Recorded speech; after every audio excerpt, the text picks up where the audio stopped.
the Pistons. They made their adjustments in game 2. We were talking before you were on. What type of adjustments do you think the Knicks could make in game 3 besides relying on the officials for more fouls? Yeah, great question. And that's what I think they're going to be up against because, look, they played 8 quarters of basketball, and you can say the Pistons have won 6 of those quarters. And if you go to the regular season matchups, they've won, including the playoffs, they've won, 6 of 8 matchups, So this was a favorable matchup for a 3-6 as far as seeding is concerned. Not every, but yeah, styles make fights. And the Pistons, the way that they play, and because of the depth, even though they're only going about 8 deep, they're not playing a bunch of bench minutes so far in this series. And obviously that's the one detriment to New York is when they do go to their bench, they don't play a lot of minutes. So Campaign picked up the 3 fouls early last night, and he was obviously a big contributor in game 1. OG Anunoby was fabulous in game 1, less of an impact in game 2. So they are relying upon Karl Anthony Towns and Jalen Brunson for sure. What I saw the Pistons make the adjustment, like with Cade, so remember he had 12 assists in game 1, and they were doubling him, and they're consciously trying to force him to his left. And he can go left, obviously. But that was, the play was, we'll double him, we'll force him to the weak side. And then he didn't have to facilitate that much. He was able to get to where he wanted to go and then utilize his mid-range game. And that's the adjustment where it's like, okay, wait a minute. So now if you thought you had Cade wrapped up and it was like, let's make somebody else beat us, and then Cade comes back in game 2, makes the adjustments and gets to his spots again, it's like, oh, crap. Now we got to go back to the drawing board. What are we going to do? I thought the way they defended Cat, as far as like putting Tobias Harris, who's given up size, but to hold him to 10 points, like that was big. You know what I mean? Like as Malik Beasley said, he said it's chess, not checkers, my boy. I said, yeah, I know. And it was like the Pistons seem to make those adjustments, and obviously the Knicks will have to come up with something. But I think once you create the element of doubt in your opponent, whether you're in an octagon, whether you're on a football field or a basketball floor, whatever. Once you prove to your opponent that, hey, I've got you figured out, once you create that level, I think all bets are off. And I think the Pistons right now, you did what you needed to do. So you basically have 2 opportunities to win 1. So you steal home court now. You went and split. You could have won game 1. You didn't. But you still split. And now if you take care of business on your home floor over these final, 5 games, you're gonna be moving on to the next round. So I really like the position that the Pistons are in. I'll be interested to see what and if the Knicks can figure out some type of solution to make an adjustment that would give them the edge in this series. Smooth, I want to stick with Brunson and Cat. I felt that if this series went 6 or 7, that it favors this youthful, energetic Detroit Pistons team. Were they as gassed in person as what we saw on TV last night? Because Brunson gave it everything that he had, but he looked tired. Cat looked tired in the first quarter. What did you see? Yeah. Somebody asked me that too. Somebody said, "Hey, does it seem to you that these guys are gassed?"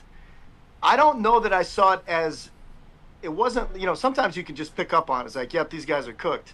I didn't see it like that at floor level. But then in the production, obviously you can look at the production and say, yeah, that obviously had to have been a factor.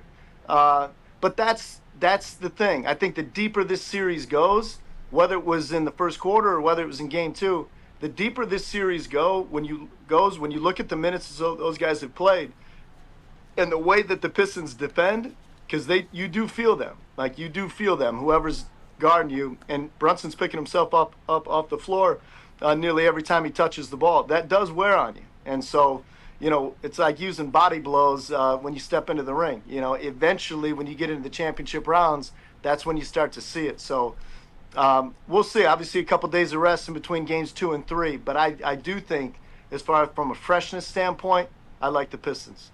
Hey, Johnny, last one before we let you go. We appreciate your time. But last night you were talking to Greg and, of course, to George, and you mentioned something about Paul Rudd.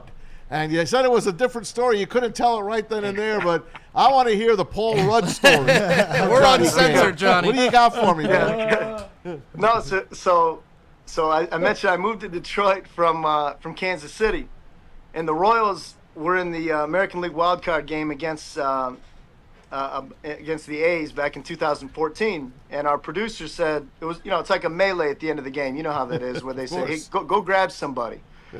So you just see all these people out on, and like you see some recognizable faces, but there's hundreds of people that are on the ball field, and the Royals just completed this epic comeback against John Lester and the A's. And anyway, so I see Paul Rudd, and I said, "Okay, I got him." So I walk over to him, and there's a lot of people that were on the field that people were trying to request interviews. I said, "Hey, would you mind doing a couple minutes with me?" He said, "Sure." So we do our interview, and it was like live to tape, right? So we would cut it, and then they'd feed it right back to the studio and run it a few minutes later. And toward the end of the interview, I just said, "Okay, Paul Rudd," I said, "you don't have to say specifically, but what are your plans tonight? How are you going to celebrate?" And he says, "Party at my mom's house." He says, "We're having a party, kegger at my mom's."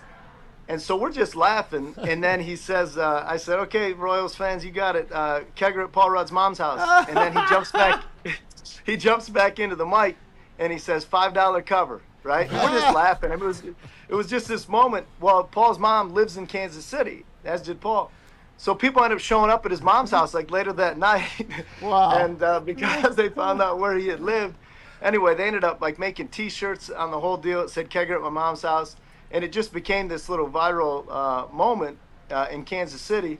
And then someone from Detroit saw the clip, and then they initially reached out, and it was that clip of my interview with Paul Rudd that ultimately led to me getting an interview to cover the Pistons, Tigers, and Wings. Awesome. That is awesome. story, Man. man. That's why Great you're story. smooth. Love that. That's why you're smooth. Yeah.